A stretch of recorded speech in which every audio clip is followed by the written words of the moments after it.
Hello అండి, అందరికీ నమస్కారం. ఇవాళ వీడియో అయితే రెగ్యులర్ వీడియో లాగా కాదండి. సో ఇది వచ్చేసి మనకి చింతకాయ నిల్వ పచ్చడి. సో చింతతొక్కు అంటారు కామన్గా. అది ఎలా నిల్వ చేసుకోవాలి, ఎలా దంచుకోవాలి అనేసి మనం ఈరోజు వీడియో అయితే చూస్తున్నాము. సో మీరు చూస్తున్నది వచ్చేసి చింతతొక్కు. ఆల్రెడీ యాక్చువల్లీ వీడియో ఫస్ట్ నుంచి తీద్దాం అనుకున్నామండి, కుదరలేదు. సో చింతకాయలు మేము ముందుగా ఏం చేస్తామంటే దాంట్లో ఉన్న సీడ్ అనేది కూడా మనకి మెదగాలి కాబట్టి మిర్చితో కలిపి కాంబినేషన్గా నడిస్తే మాది చిన్న రోల్ కదండి, అది ఇబ్బంది అవుతుందని చెప్పేసి మేము ముందుగా కొద్దిగా చింతకాయలు అనేవి యాడ్ చేసుకొని కచ్చా పచ్చగా తొక్కు దంచి ఇలాగైతే పెట్టుకున్నాము. సో మొత్తం కూడా చింతకాయలు వచ్చేసి 3 కేజీల చింతకాయలండి.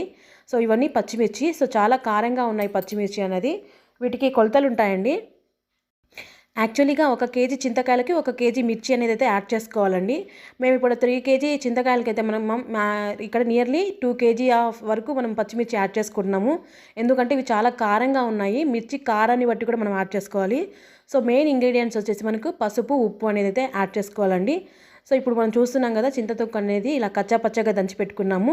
ఇప్పుడు దీన్ని మళ్ళీ మనం రోల్లో వేసుకునేటప్పుడు మిర్చి అలాగే పసుపు, ఉప్పు అనేది యాడ్ చేసుకుంటూ అయితే కొద్దిగా దంచుకొని అయితే మనం పక్కన పెట్టుకుంటున్నాము. సో చూడండి, ఒకసారి ప్రాసెస్ అనేది అయితే స్టార్ట్ అయిపోయింది ఆల్రెడీ. ఇప్పుడు మీకు చూపిస్తున్నాను చూడండి. ఈ విధంగా అయితే చింతతొక్కుని కొంచెంగా తీసుకొని యాడ్ చేసుకుంటూ మిర్చి అలాగే పసుపు అలాగే ఉప్పు అనేది యాడ్ చేసుకోవాలి.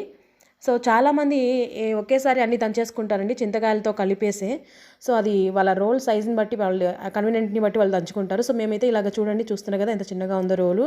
సో దానికోసం అయితే మాకు ఇబ్బంది అవుతుందని చెప్పేసి మేము ముందుగా చింతకాయని కొంచెం కచ్చాపచ్చగా దంచి పెట్టుకుని రెండవసారి మళ్ళీ పచ్చిమిర్చి, ఉప్పు, పసుపు యాడ్ చేసుకుని అయితే ఈ విధంగా మీరు చూస్తున్నారు కదండి, ఈ విధంగా అయితే మేము దంచుకొని పక్కన పెట్టుకుంటున్నాము. సో పచ్చిమిర్చి, ఉప్పు, పసుపు వేసిన తర్వాత కొంచెం కచ్చాపచ్చిగా అయిన తర్వాత మళ్ళీ అందులోకి చింతకాయ తొక్కు అనేది అయితే యాడ్ చేసుకుంటూ ఇలాగ కొద్దిగా దంచుకోవడం అయితే జరుగుతుంది.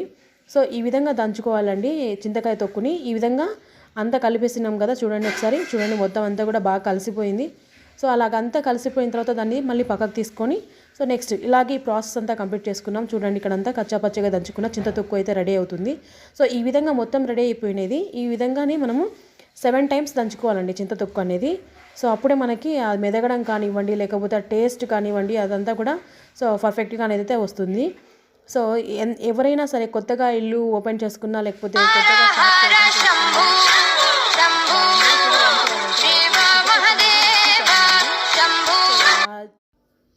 సో ఈ విధంగా దంచిపెట్టుకున్న తొక్కుని కావాలనుకున్నప్పుడు కొద్దిగా తొక్కుని తీసుకొని వేరుశనగకాయలు వేయించుకొని కొద్దిగా వాటర్ అనేది అయితే యాడ్ చేసుకొని రుబ్బుకున్న తర్వాత లాస్ట్లో మనం ఆనియన్స్ని కొంచెం కచ్చాపచ్చిగా దంచుకొని పోపు పెట్టుకుంటే వేడి అన్నంలోకి చింతకాయ పచ్చడి సూపర్గా ఉంటుంది. ట్రై చేయండి. Thank you.